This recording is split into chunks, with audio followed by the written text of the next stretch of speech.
কেমন আছেন? কেমন আছেন? ভালো আছেন তাই না?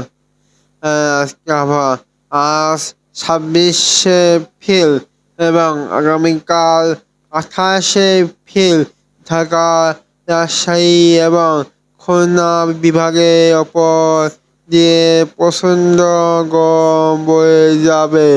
আবহাওয়া অফিস বলছে তাপমাত্রা 42 থেকে 44 ডিগ্রি পর্যন্ত উঠতে পারে। এই বিশেষ করে যা যা বাইক চালান বা রোদে কাজ